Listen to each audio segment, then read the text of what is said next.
What's going on, everybody? We got more disturbing videos that's going to absolutely blow your mind. Two things we need to do before we get started. One, hit that like button. Two, hit that subscribe button. Remember, these videos are strictly for entertainment purposes only. Do your own research on everything for context. They are just theories, not facts. Now let's dive in. Did you know this? Why does every American school let a random company walk in and photograph every single kid, year after year, like clockwork? Why is it normalized that a third-party corporation collects a high-resolution image of every child in the country? They claim it's harmless. But look into who owns them. Follow the money, and you land in the same place. BlackRock, Vanguard, the silent architects with stakes in defense, surveillance, and data firms. Why do these financial giants want the largest photo database of American children? Facial recognition needs training data, massive data sets. The younger the better to track identity over time. What better supply chain than schools? A captive population, full compliance. If the goal was just prints, the industry wouldn't be consolidated under the same umbrellas that shape governments. The same firms investing in predictive policing and biometric identification. Why does every school hand over the face of every child to the forces that shape the world from the shadow? Now, why would the biggest firm like BlackRock want school pictures? They don't necessarily care about the pictures themselves. They want to collect the data. But even more importantly, they want the identity history. So pretty much the identity graph is pretty much the whole map. And it aids the systems recognize the same person over time. Even after changing schools, having a new address, it can all be mapped to one data background. And when it comes down to school pictures, it could be a 12-year lifetime of the same kid every year. Did you know this? Why does every American school let a random company... I always thought those school pictures was a little bit suspicious. It's like they don't even try to get the best picture. It's like, all right, get the kid in, next kid, next kid. It's almost like they farming pictures almost. They read people too well. Have you ever met someone who seemed to know exactly what you were feeling before you even said a word? That's the Sigma INFJ effect. They don't just listen to what you say. They watch how you say it, the tiny shifts in your tone, the flicker of your eyes, the way your body reacts when you're uncomfortable. To most people, these details are invisible. To a Sigma INFJ, they're like a flashing neon sign. This ability is more than empathy. It's a kind of intuitive pattern recognition, built from years of observing people and piecing together human behavior. A Sigma INFJ can read between the lines in conversations and sense motives that others try to hide. They know when someone is lying, when someone is in. So basically the Sigma INFJ LNDFQRT means you have super discernment, basically. Insecure, and even when someone is secretly hurting, all without a single word being spoken. But here's where it gets controversial. They don't always let you know what they see. Instead, they quietly store that knowledge, observing and waiting. To others, it can feel unsettling, like they're standing in front of someone who has access to their private thoughts. And sometimes, it's true. A Sigma INFJ often understands people better than they understand themselves. This power can be a blessing or a curse. On one hand, it makes them incredible friends, partners, and leaders, because they instinctively know how to comfort and guide others. On the other hand, it can make people feel exposed, vulnerable, or even defensive around them. After all, not everyone wants to be seen so deeply. The truth is, Sigma INFJs don't use this ability to manipulate. They use it to protect themselves and to form authentic connections. They value honesty, and their intuition helps them cut through the layers of pretense most people wear. That's why relationships with them feel different, raw, real, and sometimes uncomfortably honest. So, if you've ever felt like someone could see right through you, down to the parts you thought were hidden, they read people too well. And I get it. It's over like years of examining people. I always say the saying, real eyes, real lies, real lies. You know what I'm saying? You can sit up here and watch someone on YouTube. You can see their eye movements. You can see how they talk. You know what I'm saying? So if you have this capability, you can definitely tell if someone's being real or if they're faking. You know what I'm saying? So this is an extreme discernment, if you ask me. real eyes, real eyes, real lies. What if the perfectly fitted stones of the Inca were not carved at all, but shaped while soft, like clay? This is the core of the Inca geopolymer theory, which suggests that some of the massive polygonal blocks at Sacsayhuaman, Ollantaytambo, and Cusco were cast or molded from a stone-like paste rather than cut from solid rock. Supporters of the theory point to the impossible geometry of the walls, where irregular blocks interlock with multi-angled joints so precise that no blade can pass between them. Many stones show rounded internal corners, smooth transitions, and bulging surfaces that look pressed rather than chiseled. Microscopic analysis of certain blocks reveals textures that resemble sedimentary reaggregation instead of natural fracture lines. In some locations, stones appear to have imprints from neighboring blocks, as if they were fitted while still wet. Flow-like surface patterns, drip shapes, and areas lacking chisel marks further support the idea of a malleable material. The theory also explains why the stones fit perfectly despite earthquakes, because cast blocks would naturally bond and distribute stress. If true, the Inca may have mastered a lost form of stone chemistry, allowing them to build walls that still stand perfectly aligned centuries later, without mortar, without collapse, and without modern tools. What if the perfectly fitted stones of the Inca... But how did they lift these stones? It's not like they kept adding wet material to make it look like a perfectly cut stone. It's like something lifted it wet and then it jammed into place. The question I have is what lifted these giant wet stones that eventually formed into place, these giant wet muddy stones. I see what they're saying, and that could be a theory, but again, what lifted it? Had to be giants, something large, or it could have been airships. What if humans were flying in the 1800s, and we just forgot? When we look at old photographs from the late 1800s, something strange appears.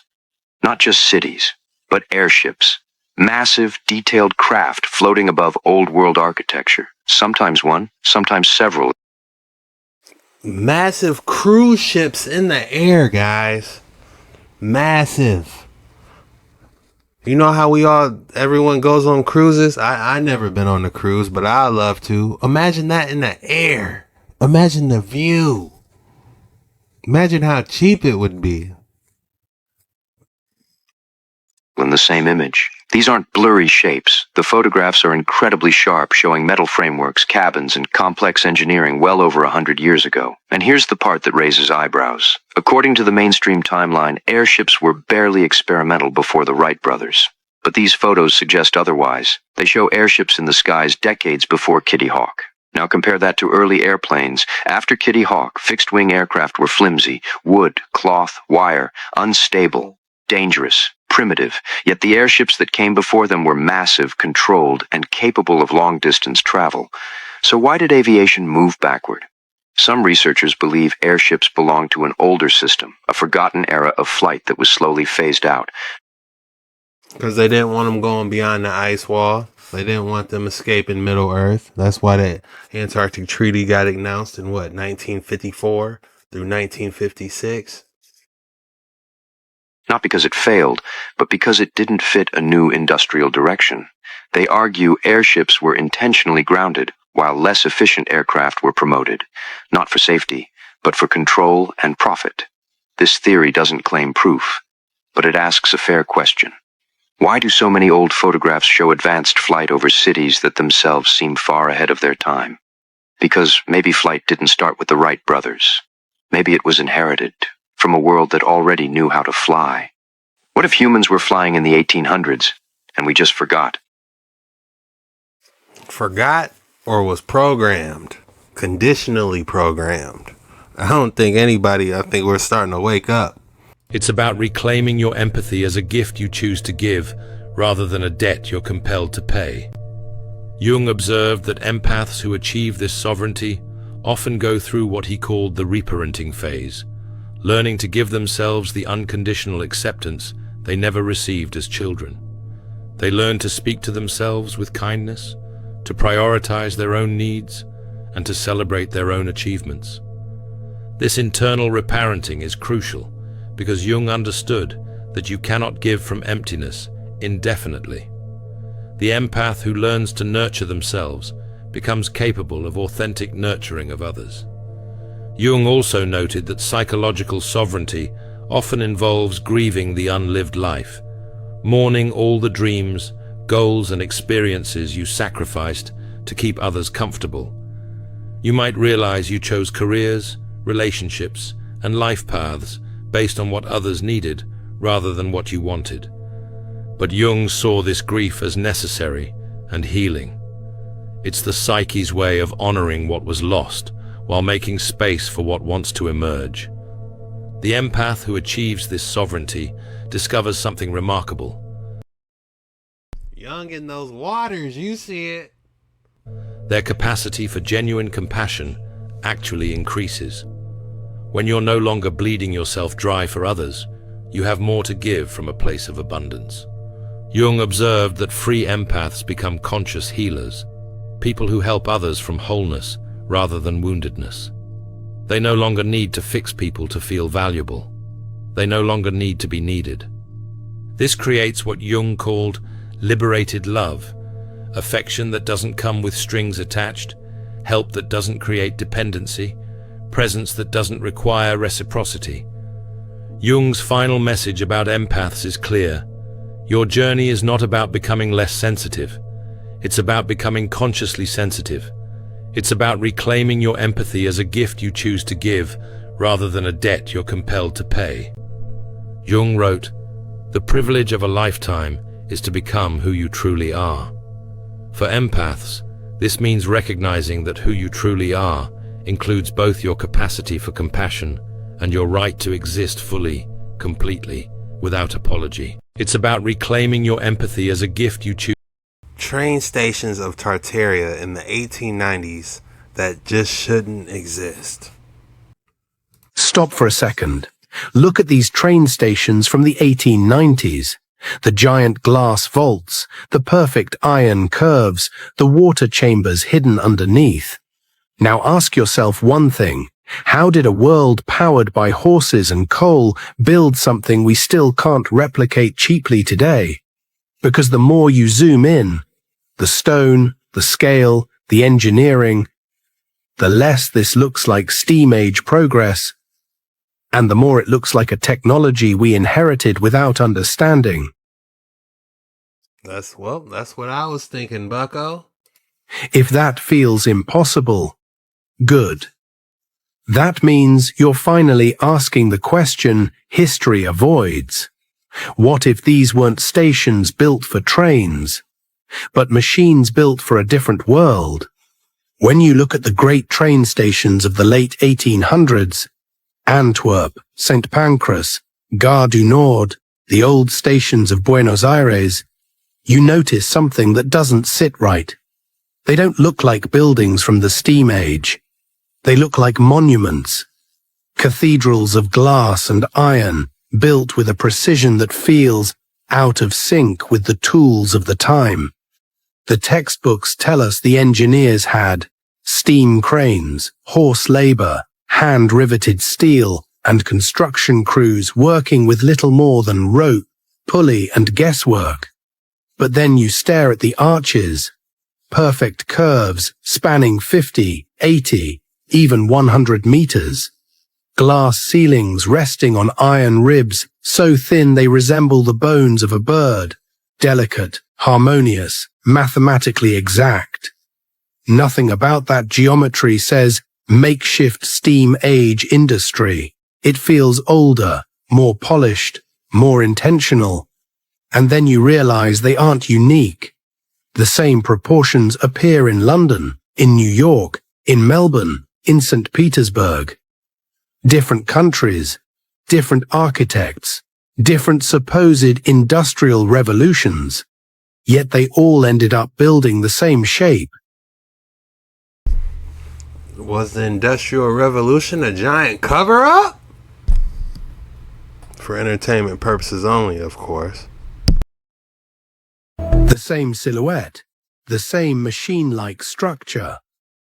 If these stations were products of competition, why do they look like photocopies of one another? If they were the result of innovation, why is the innovation identical everywhere on Earth?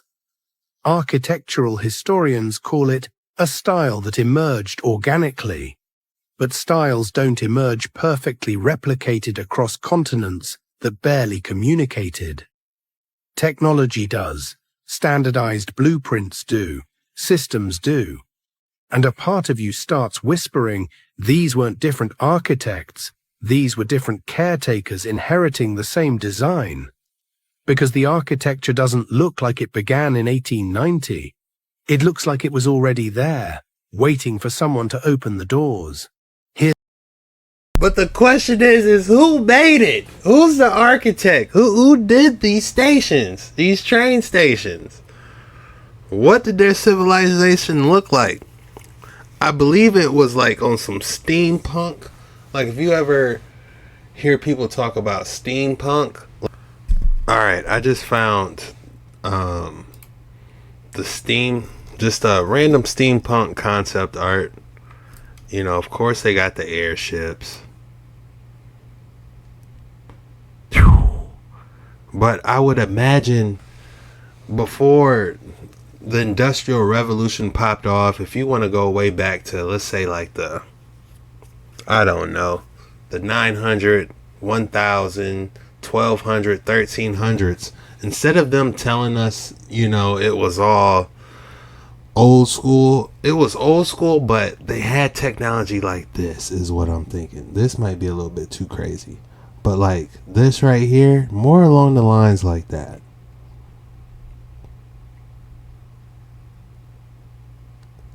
Like there's Tartarian buildings everywhere.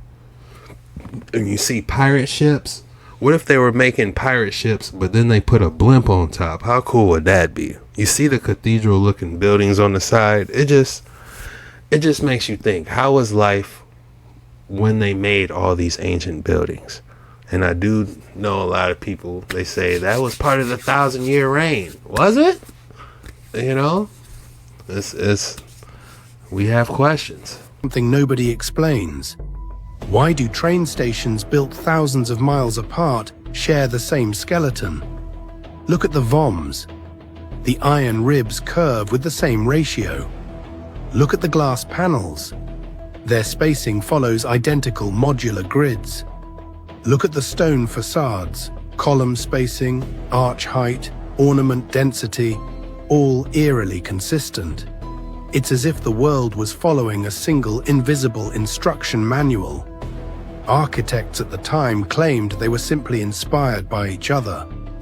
A nice, comfortable story. But when you examine the timelines, the story cracks. Stations on different continents were built simultaneously, before blueprints could be mailed reliably, before international engineering standards existed, before telegraph networks matured enough to transmit technical designs accurately. That's an excellent point when he was speaking about how are they able to communicate this information effectively. You know what I'm saying? It's going to take like a cargo ship, what?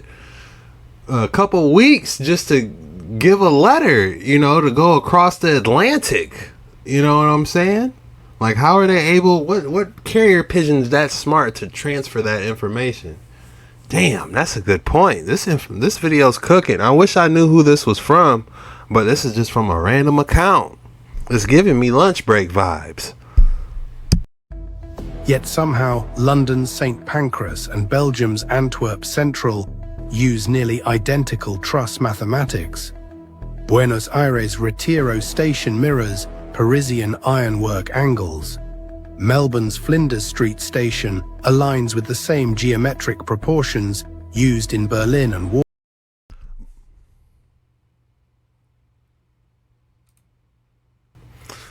But it does make sense if they had airships delivering these parts. I mean, it would take an airship not that long, you know. I'm just saying. Warsaw. In architecture, coincidence happens. But not this often, not this precisely, not this globally. What we're looking at doesn't resemble a style. It resembles a network, a system with nodes around the world built to the same frequency, the same proportions, the same unseen logic. Copy-paste architecture in an era that supposedly had no copy-paste function. Nobody asks where the style came from. Nobody asks why it appears fully formed, with no prototypes, no trial versions, no ugly early phase mistakes. It just arrives, fully mature, perfectly scaled, universal. And that's when you start to wonder, maybe these stations weren't designed to impress travelers. Maybe they were built to interface with each other. Pieces of a global machine disguised as public buildings. Now let's go underground. The part of train stations nobody photographs, nobody tours, nobody explains. Beneath almost every major station built before 1900, you find something strange. Not a little, a lot. Huge cisterns, flooded vaults, brick tunnels wide enough for small boats, channels that don't point toward drains, they point toward pressure chambers. These spaces are far too large to be rainwater runoff. Their engineering is too precise to be accidental flooding, and their layout repeats from city to city like components of a machine. In Paris, under Gare du Nord, tunnels run parallel to the tracks, not to drain them, but to feed them. In Antwerp, a 4-story substructure exists with basins and sluice gates, older looking than the station above.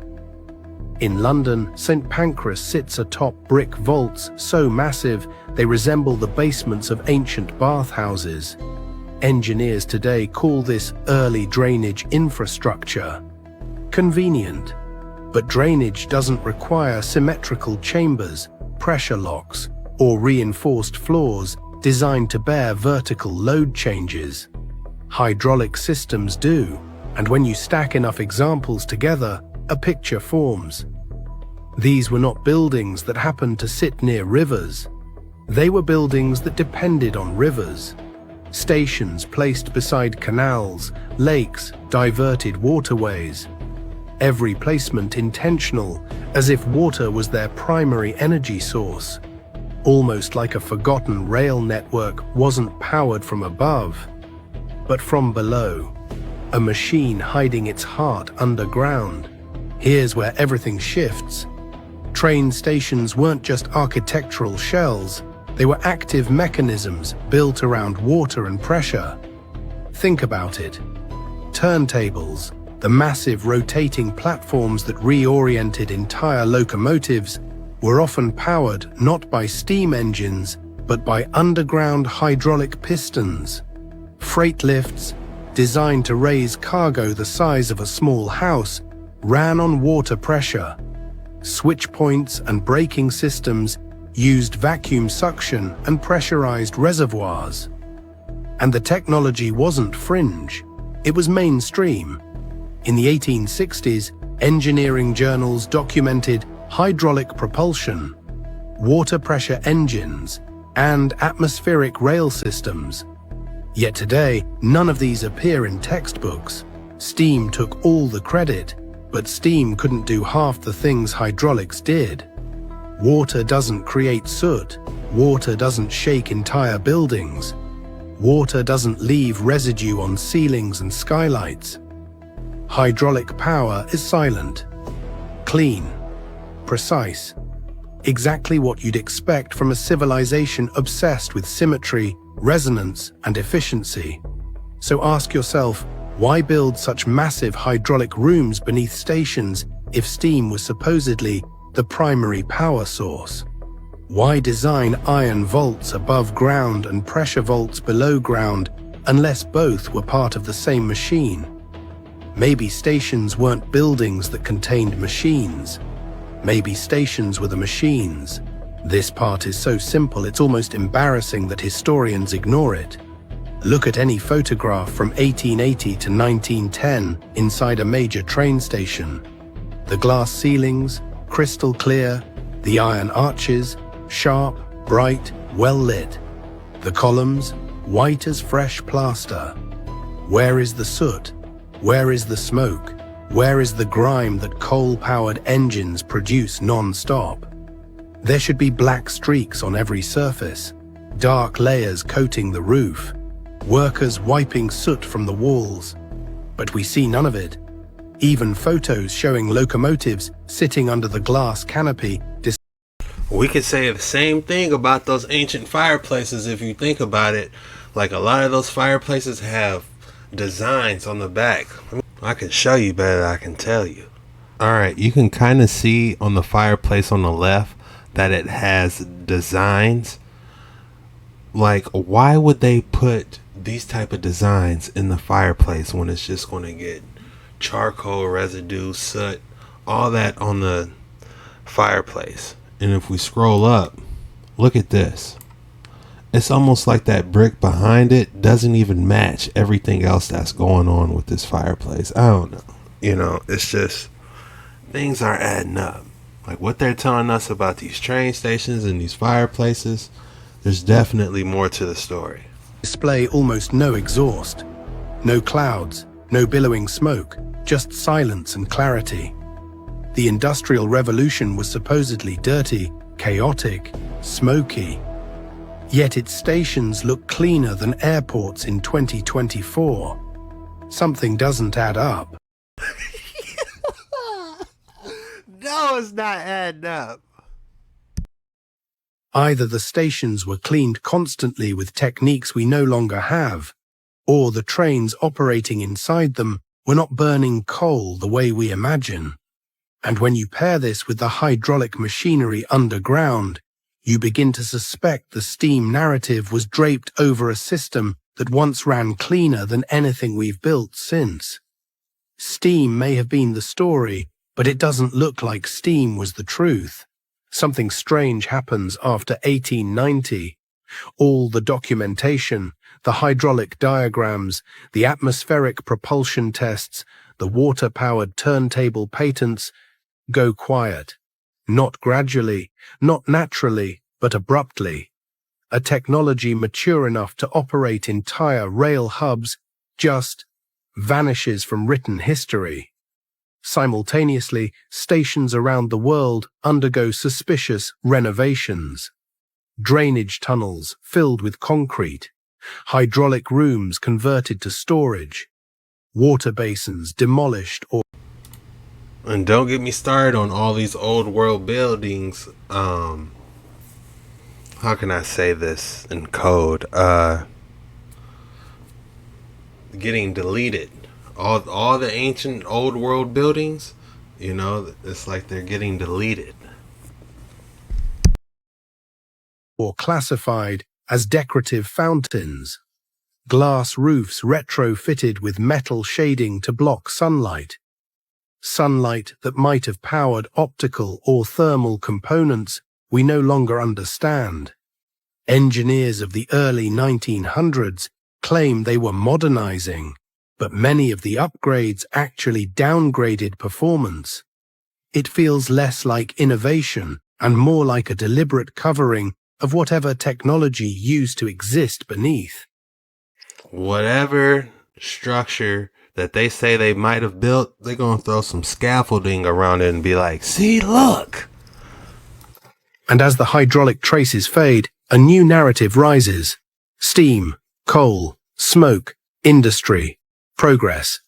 History turns the page and pretends the previous chapter never existed. No debates, no controversies, no technical arguments, just silence. And silence in history is rarely innocent. People hear Tartaria and think of a lost empire. But maybe Tartaria was never meant to be a country. Maybe it was a system, a layer of engineering and architecture spread across continents long before us. Ooh, I like that. I like that theory. Because it doesn't place them as a people. It's like more of like a union. Like like builders, a building union almost. Look at a map of 19th century rail stations and layer it over a map of old waterways. Suddenly, patterns appear. Stations beside rivers. Stations beside artificial canals. Stations aligned on geometric grids that ignore terrain but match harmonic spacing. Nodes, always nodes. Not random placement, not national planning, a network. And the architecture follows the same logic. Iron vaults shaped like resonant chambers, stone facades aligned to cardinal axes, pressure systems built into the substructure. This wasn't just transportation, it was coordination. Stations didn't merely serve cities, they linked them, like points on a global circuit. When the modern world inherited these buildings, it reused them as train stations because what else could we do? We had the shell, but not the instructions. The deeper you look, the more you feel it. We didn't build the first version of the rail network. We built the replacement. History rarely erases something without offering a substitute. And when water power disappeared, steam stepped in as the official explanation for everything. Simple, controllable, taxable. Steam required coal. Coal required companies. Companies required centralized power. A perfect system for the new industrial world. But steam was never efficient enough to justify the massive iron vaults or the pristine glass roofs or the cavernous hydraulic chambers.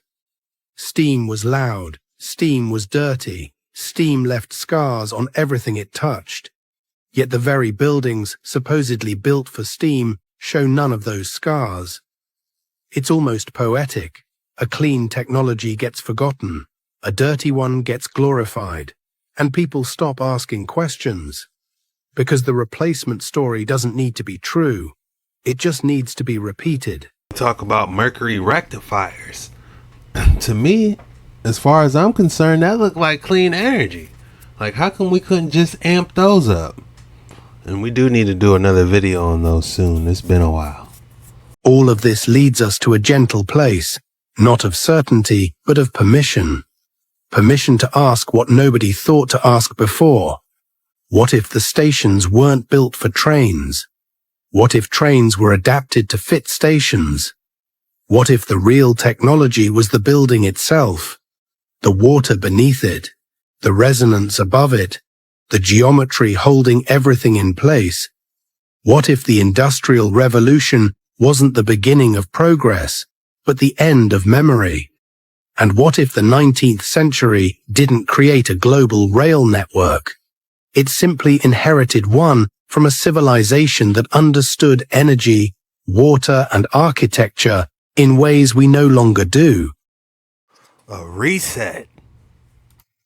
I don't know the answer. I don't pretend to. But I do know this. Once you see the pattern, once you notice the details, once you recognize the silence surrounding these stations, you can't unsee any of it. And maybe, just maybe, the first step toward remembering is allowing ourselves to admit that part of the story is still missing.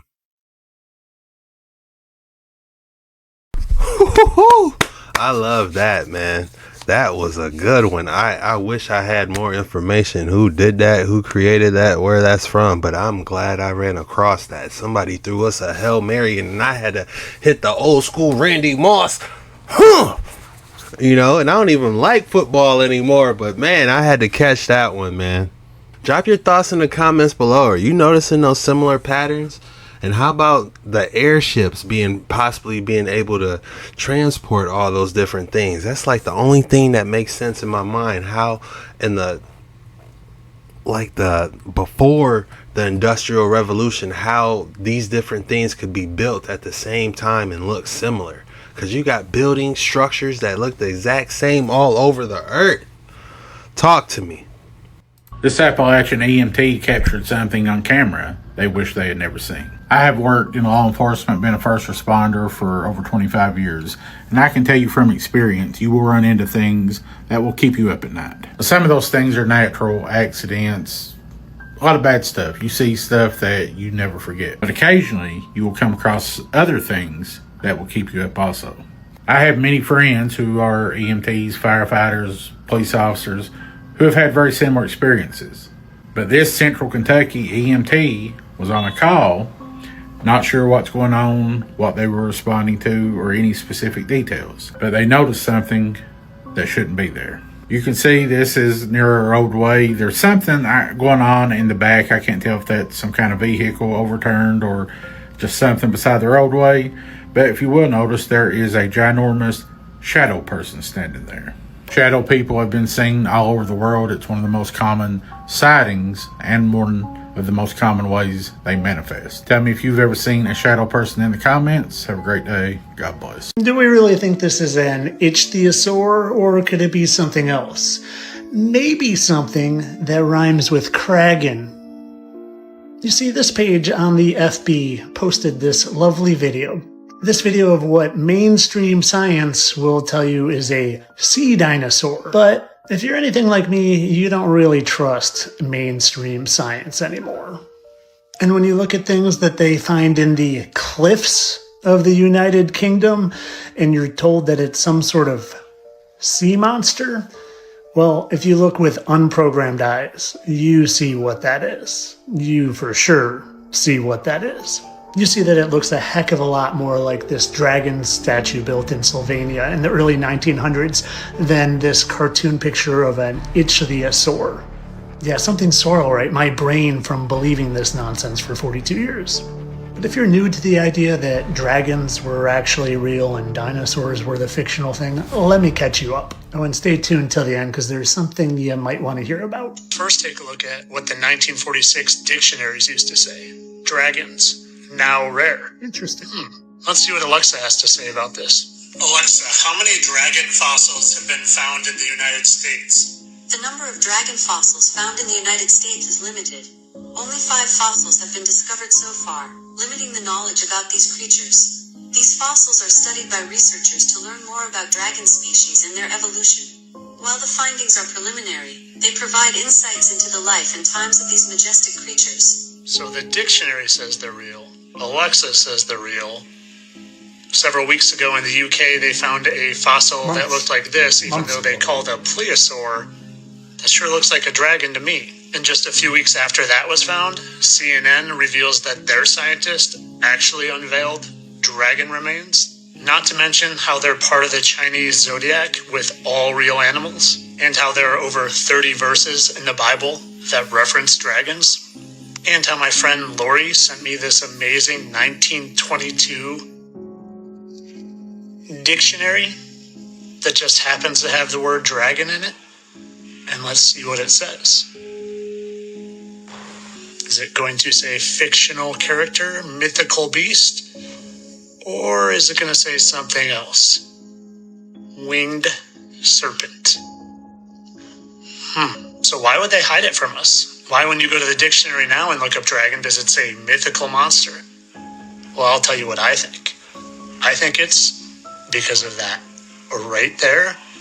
And it legitimizes the Bible because it talks about dragons everywhere in the Bible. And I think we're living during a time of great deception. And the great dragon called the devil and Satan is loose for his little season and fooling the nations. And that's where this comes in. But I don't dare release hardly anything on him anymore because every time I do, I get account ban warnings and strikes and things taken down. So when I put it here, it seems to be safe. But let me just give you a tiny little taste on how that guy over there has been referred to as the dragon many times by Kanye, by the Chinese government calling him the Dragon King. But there's one in particular. One right here that you can read for yourself. The Grand Dragon of what? What is that? Right down there? Now let me show you one more thing before I leave you. Remember that name down there? Now is it just me or is it a coincidence that that name that I just showed you sounds an awful lot and looks an awful lot like this, a Mesopotamian deity associated with wind and air and learning, and it's a feathered serpent that kind of looks like that.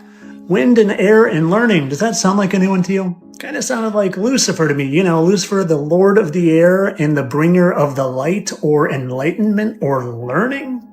Lucifer the dragon. You know about the Statue of Liberty, right? How that was its original face. It looks a lot like who just happens to, match up perfectly with facial markings and everything with him. Yeah, I bet this is just a funsies picture. Kind of like how this thing that looks like a dragon and is feathered is just another coincidence that who happens to be talked about with feathers an awful lot. But of course, all this for entertainment purposes. Like I said, that's just a picture they made for funsies, and dragons aren't real, dinosaurs are. Duh. Entertainment only. Now this. I'm not too sure about the Cuckoo Clan dragon part, but I would say those dragon skeletons they found on the mountain definitely resemble a dragon. I mean, come on. Those things were vicious. These things are amazing. They're laser engravers and they're from China. It's a relatively new technology, but you can take a rock, any rock, and basically engrave any design into it. You can take any rock or stone and just place it underneath this engraver and it'll just laser it out. You create the design on the computer. It's very easy, basically all automated. But this got me thinking. This ancient structure was apparently carved using hammer and chisel 1200 years ago. But when some experts look at it, it seems like there's marks of machinery. Almost like a laser has done its work over there. It certainly doesn't look like the jaggedness you would see from hammer and chisel. And it's a really common theory, keeping in mind that this structure was apparently made out of one piece of stone. It was carved straight out of the mountain, exactly as it is, from the top down. But when you see inside of it, when you see through the structure, it just seems so unnatural. It's not like anything else we find. It certainly seems like something that would have been lasered out of the mountain, in that perfect square shape that it is. Anyway, as always, what do you guys think? If it was some type of laser beam, how exactly would they be able to do the inside of these buildings is how I'm trying to figure it out. Like, yeah, it could laser engrave the outside, but getting inside and going around corners is a different story unless they were walking around with these laser projection machines, sculpting out the entire canvas, or it could have been some type of portable drone. I have no idea. Kailasa Temple remains a mystery. This is absolute proof we've been lied to about everything. The moon does not reflect the sunlight. Absolute proof right here. He's measuring the temperature of the moonlight versus the shade. And the moonlight is colder than the shade, which is the opposite of the sun. Here is another example for all of the sleepyheads. She's going to measure the temperature of the moonlight on one side of the car versus the shade of the moonlight on the other side of the car. You're going to see 3.3 here, and you're going to find that the other side is actually warmer in the shade, the opposite of the sun. The people that believe everything that they were told to believe just don't understand the nature of our reality. Everything is dual. Everything has its equal and opposing force. The sun is masculine. The moon is feminine. The sun gives off warm light. The moon gives off cold light. It is the yin and the yang, night and the day, the warm and the cold. All you need to do is use your own common sense. If the sun is reflecting off the moon, then why is the rest of the night sky black and nighttime? Makes no sense, doesn't? Because the sun is 93 million miles away, 1,000,000 times bigger than the earth.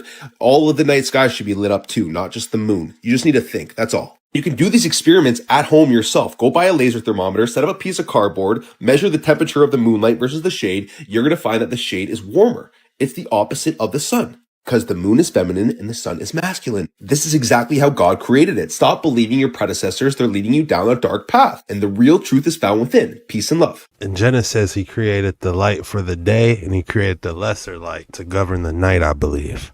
Okay, this is kind of blowing my mind. This is an experiment that you can either do with yourself or with somebody else. It's very simple. Either ask the person or yourself to sing at the highest pitch you possibly can. Just go like, ah, but do it as high as you think you physically can. Then either ask them or yourself to imitate the highest pitched singer in the world, and that the person will always come in higher than they just did when they thought they were singing at the highest possible pitch. And this is a technique that apparently works for a lot of things other than singing, but immediately the responses are people saying, oh yeah, this totally works. For example, one person said that when they were in choir, the teacher asked them to sing it like you were an opera singer, and that immediately the sound was bigger and better. I bring this up because I once heard somebody tell me that when they're struggling to solve a problem, one thing they do is try to imagine a smarter person and picture what that person would do, and that it usually helps them.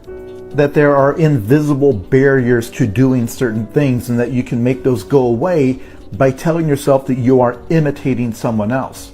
Even if you're asking yourself in some interpersonal situation, what would the world's nicest person do? Or what would the world's most charismatic person do?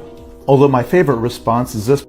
WWJD, you guys remember those bracelets? And if somebody asks you, hey, what's that bracelet? You gotta give it off and give it to them. That's probably why I don't have any right now. Person saying when asked how they learned to dance so well, they said they looked at their shadow and moved it like a puppet. Okay, this is kind of...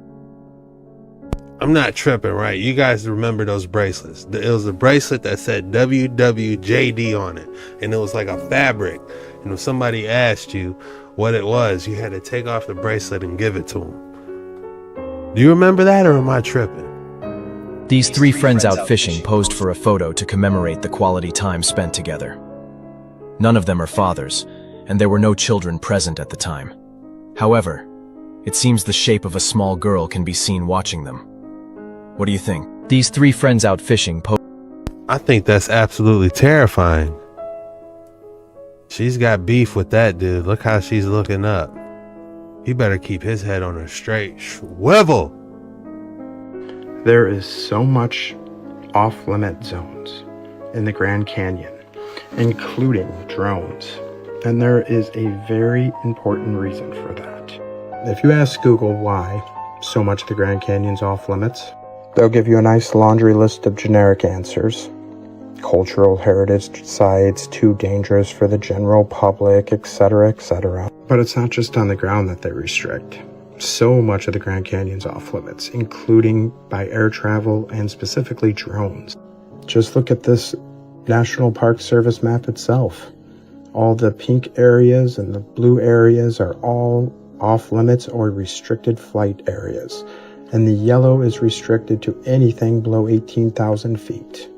You see, if we had too many drones flying around, too many low-flying aircrafts, one of the reasons they got rid of airships as well, they would start having people ask way too many questions. The mining operations that clearly went on there, the ancient ruins that clearly are still there, melted and buried beneath the surface. Before heavily restricting the Grand Canyon, many articles like this from 1909 popped up. And many explorers like John Wesley Powell came forward saying they found Egyptian artifacts deep in the canyon. To protect the narrative, the parasites had to restrict access, much like many other great sites around the world. But with high-powered zoom on cameras becoming more and more of a thing, people are seeing glimpses of a past that they would like buried. Take a look at this video from some recent visitor of the Grand Canyon. Now this looks like, to me, clear as day, another one of those covered up and buried red bricked archways. Of course, the government says for your safety, you can never go over to that area or even fly a drone into that area to get a closer look. Question everything, friends. Until next time. My question is how could somebody monitor somebody? Say if they wanted to send that drone in there, how could they monitor that? Guys, if I had a drone, man, I would take my drone straight in there if it had the battery life. It's the return journey. I'll attach it to a giant yarn of string, and as soon as it dies, the drone dies of battery, I'll quick reel it back in like a fishing pole. We need that footage. But seriously though, what do you guys think that's in there? That cave looks kind of like laser precision, like Kailasa. What do y'all think that's inside there? Alright guys, it's that time again. If you thought I didn't have another excellent specimen for you today, think again. Alright, you guys see it. Feast your eyes on this clear quartz cluster. Contains indistinguishable virtuous purple yellow fluorite cubes that shimmer like gemstones. It's also accompanied by pink petal.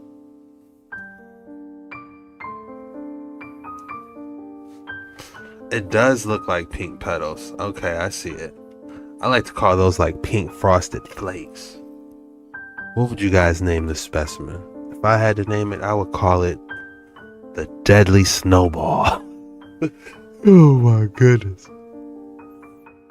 It is going to start snowing. What? We got a couple weeks, 3 weeks till we start seeing snow. What do you guys think? We see a moving sidewalk. This is remarkable. I mean, think of the feat of creating this and then putting this out into the middle of the lake. Just absolutely remarkable. And then we go through all of these pictures. We have all these different people. You know, they show all these different people, almost like the people were on display. This is interesting. California is growing a lot of oranges, which now we know there's the Florida orange instead. Now, these cute little boats were carrying all the materials. That's what they tell us, because that's the Christopher Columbus, the Pinta. Remember that whole story, which is funny? Interestingly enough, food in a pyramid, which I thought was fascinating. And then as we go a little farther in here, let me kind of scroll a little bit here for you guys to see. But then we get to all these different buildings, and they say each building was temporary. Now, this is interesting, because this looks like a church. So they just put this up over the summertime, and then they just built all of these. I mean, it's comical at this point. I think most of people, if you followed my page, you know, or you've seen my videos, I don't think any of this is what we truly believe. It looks like there was a very advanced civilization who knew how to build things like this, and they vanished. Or there was some sort of mud flood, or almost a static field event, in which everything just maybe flipped. And everything flipped upside down, and then mud came down from the sky. Because there's a lot of weird stories about like fish coming out of the sky, and all these different frogs coming out of the sky. I have a book on that, which I'll go over too. But look at these more old buildings. Each one is a state. Each one has a name. And when you look at these, you know, they don't look too temporary. And what's interesting is they said that this was all made out of paper mache, which is funny because if you think about how much time it would take to make this out of paper mache, I took a paper mache class in like 6th grade. I mean, surely, I mean, this one looks like the White House again. And then just more buildings. This is interesting. This is the largest piece of gold in the world. I believe it says that it represents $16 million worth of gold, 228 tons of gold. So if you think about that, I mean, this is just sitting around, just hanging out, big piece of gold, like just, you know, just hanging out. And then we get into all the traveling sidewalks. This is a good one. You just stand on the sidewalk, and the sidewalk takes you. So what's interesting is O'Hare Airport actually has this, but this was outside too. So see, they kept a little bit of things in Chicago, and then they pretty much demolished the rest. Here's a big horse. We see a moving sidewalk. Speaking of a big horse, check this horse out. Like, look how small the people are compared to the horse. Like, that's a person right there. Those horses are absolutely massive. And look, they had a mammoth.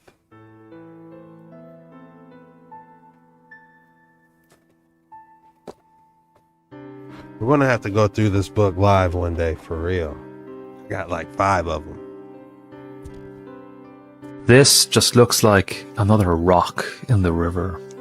But what if I was to tell you that it's actually the top of a 600-year-old castle that hasn't appeared in over 20 years? I came looking for this castle in March of this year, and I found its location by looking at the old maps from the 1800s and then matching that up with satellite imagery. And I found nothing. So I assumed that the castle was long destroyed until I got a message from a local a few days ago saying that an unusual rock was now appearing above the water where this castle should be. And I should explain that in the 1950s, the River Lee in Cork was flooded to allow for 2 new dams, one in Macroom and the other in Inniscarra. Because of this, there were a number of buildings that were lost, and one of them was Castle Inch. The only reason it's showing up now is because the water levels have been This just looks like... We would have to go deeper and see what's really going on in this castle. This is very special dirt. Got it from a ditch on the side of the road that sometimes has water, most of the time doesn't. It was very dry when I picked it up, but I put it in some rainwater and I left for a month. Came back and that water contained some amazing things. Have a look at that. That is just awesome. Every speck you see in there is alive, but these are the star of the show, the shield shrimps. They have fossils dating back 360 million years, about 100 million years before dinosaurs even existed on Earth. And amazing as well, fairy shrimp. They're both brachiopods. And we've also got clam shrimp, the third group of brachiopods. They're in there somewhere too. They all popped out of this dust when it was hydrated. And they only live in temporary waters. So, unfortunately, they're pretty rare in the landscape these days because we've destroyed their habitat. But the last shield shrimp in southeast Melbourne that I could see a record for was actually, funnily enough, just across the road from the Yallock-Willam Nature Reserve at Ripponlea Estate. And that was found in 1890. So there must have been some puddles around with these guys still existing in them back then. And we are recreating that kind of habitat on the reserve. So what a nice thing it would be to be able to see those temporary pools filling up in autumn and then bursting to life with all these alien-like creatures that belong here but are so strange to us.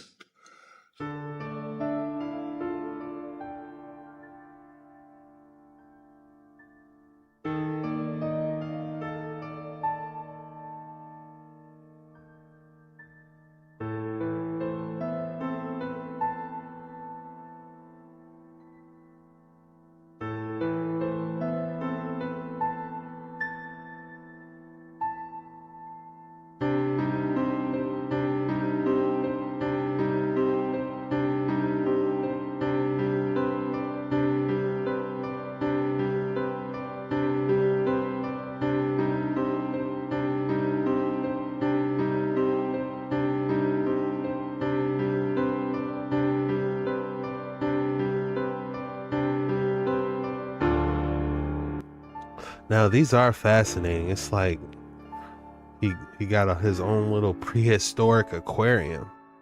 This is the craziest, trippiest sculpture art piece I've ever seen in my life. It looks like a spiral, both going upwards and downwards at the exact same time. And the longer you look at this thing, the less it makes sense. Try to keep your eye focused on two different points and watch them come together. That is. I wonder what the name of this shape would be. Some type of helix. Right here, and tell me if this doesn't blow your mind. That's a human hair right there. This is the Apple CPU, the little chip that's in your phone or your computer. Yeah, watch it and tell me this is not fallen angel technology. I don't know what to say. Because nobody can make something like this. Not even a laser can shoot down that far and create something like this. Yep, just keep watching. We're going way deep. Oh yeah, we're not done yet. It goes further. Yep. And we hit the bottom. Right. It definitely makes you wonder, how do they make those chips? People are claiming 3I Atlas ships are touching down in Russia. Is it possible?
Man, that's all we got for today's video. If you enjoyed this video, be sure to hit that like and subscribe button.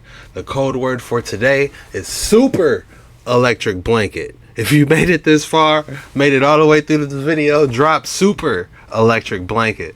That lets me know you're a real one, and I just want to say thank you for hanging out with me. And this was a disturbing and mysterious videos that absolutely blew my mind and kept me up all night. Jet Ski Chuck, signing out.